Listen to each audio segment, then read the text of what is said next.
So I want to talk about something that that I was wrong about. And I like to own up to my wrongs because, well, here's the thing, is that I listen to a lot of other people out there. I listen to a lot of other business people talk. And like someone like Gary Vee, I love them. They're a beautiful human being. They do a lot of good for the world. He doesn't quite own up to when he's wrong a lot of the times. Wrong about a lot of his predictions.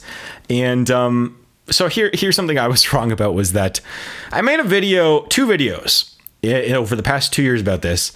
One of which was I was saying I made this video in 2017, and it was like what to do when the 2018-2019 recession hits or something like that. And then I think I altered it because I made a numerical error with my calculation, actually. But then I made another video saying that the recession should start by March of 2019. And as you know, it's March of 2019 right now. The recession has not happened. So now a lot of you are probably very educated on recessions, but if you guys don't know, the economy goes in a boom and then a bust and then a boom cycle. And it's been doing that for really 600 years, even before North America was developed. But for sure, it's been happening for the past 400 years since the United States became a country. And there are zero exceptions to this rule here. So I'm going to bring up this list here. Actually, so there's a list here of all of the recessions that have ever occurred, going all the way back to like this one's from the 1800s. There are some that go back to actually the 1600s. But if you go through this entire list here, what you will find is that there has never been a period ever where we have gone longer than 10 years without a recession. So here's the thing. Is that I looked at this recently, and the last recession ended on June 2009, meaning that I'm still technically not wrong, but my guess was wrong. I thought it would happen by March 2019. Based on the history of the economy of North America, as you guys can see right there on screen, I'm putting it up there, it should be happening by June, but however, it might not anymore. I've lost all confidence that a recession, it might happen on time, on schedule. So just go through these numbers here. The longest time we ever had was actually a little bit more than 10 years. So from March 1991 until, so actually it was about 10 years. March 1991 to March 2001 was the longest time we ever went without having a recession. 10 years. And that was in the age of the internet. And so here's why I think this is happening.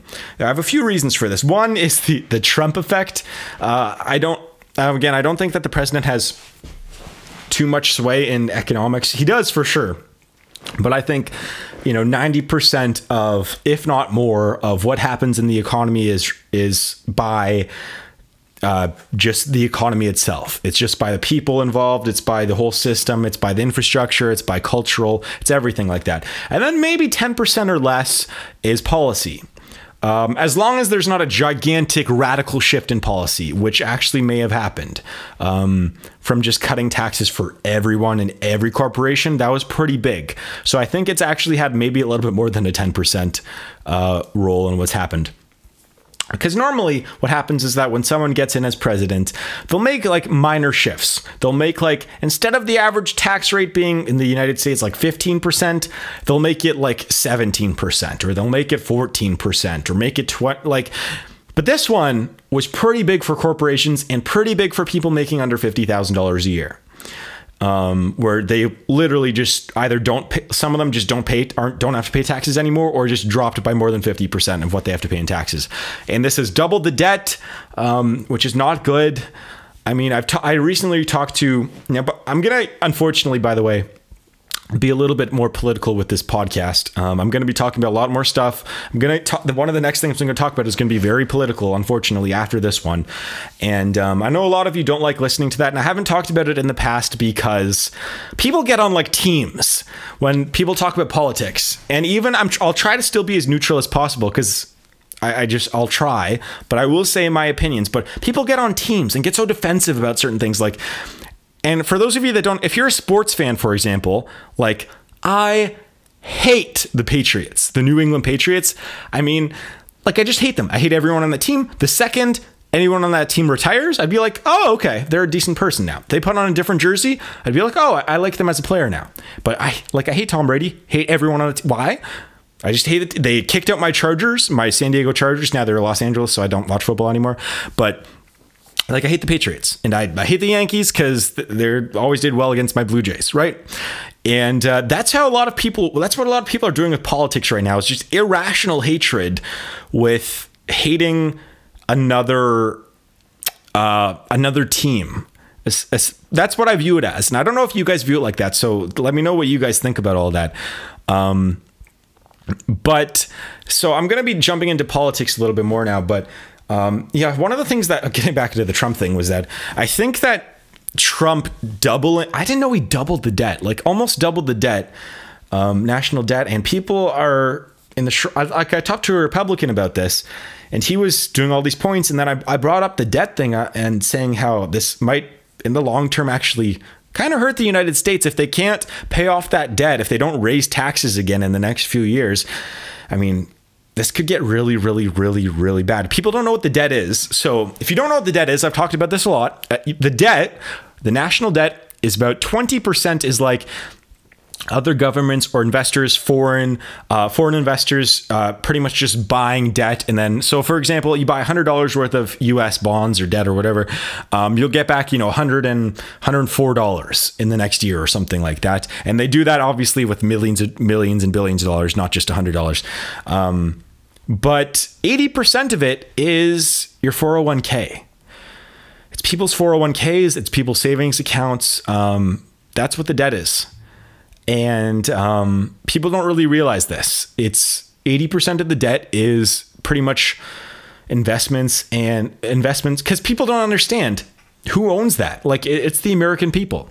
So, for example, if the United States cannot pay off that debt, 401ks are going to go away. People are not going to get their money, or it's going to be some sort of inflation where that money is going to be worthless anyways.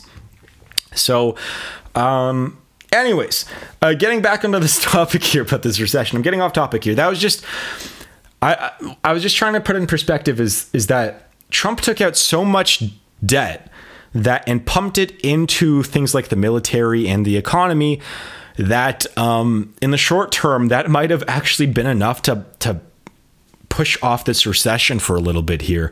And I just underestimated it. I was wrong. And I've been right on a lot of things on this channel, a lot of my predictions. This one I've been wrong about. I thought the recession would have happened by now. But apparently I don't think that Trump's going to let that happen. So what do you guys think of all this, by the way? And oh yeah, one last thing is that people are saying that the recession is never going to happen again because it's a little bit of a new economy actually. So here's another reason why. So, it is a new economy. We are in an internet age, different economy. Not as many people are working as there used to be. So this might be different. It might be a little bit different. I still don't think it is. In the age of the internet, everything happens a lot faster. Maybe things are a lot more stable. I don't know. I don't know anymore. It's just so weird to me that it hasn't popped off yet. But the internet's probably playing a role too. Because think about it. In the history of the here's the thing. The history of the United States, recessions happen on average every 4 years, every 4 to 6 years. 10 is the longest it's ever gone. Since the internet came around, we've had 2 recessions. So since 1991, we've had 2 recessions. The average takes 8 to 9 years now. So maybe the introduction of the internet is bumping this back somehow. I'm not quite sure. People are saying it'll never happen again. It's a different economy. We have different policies. We know better this time. Yeah, okay. There. It's like people saying there will never be another like Michael Jordan, and then they say that in like 1998, and then Jordan retires. He kind of comes back, and then go 4, 5, 6 years. There's no other Michael Jordan, and then 2003, 2004, LeBron James comes into the league, and this guy he's up there. He made a lot of the older people are saying he's not as good as Jordan. Okay, I get it. But he's in the conversation. Some people have him ahead of Michael Jordan in terms of overall ability. But people saying that there will never be another Jordan, It happens. People saying that there'll never be another recession. It happens. It's going to. It always will. Unless the rules change in sports. That's a whole different story. Like there are some rule changes like in hockey. Like Gretzky's going to have that point record for a really long time. But anyways, okay, we're going to talk about something else here. Yeah, let's just jump into it.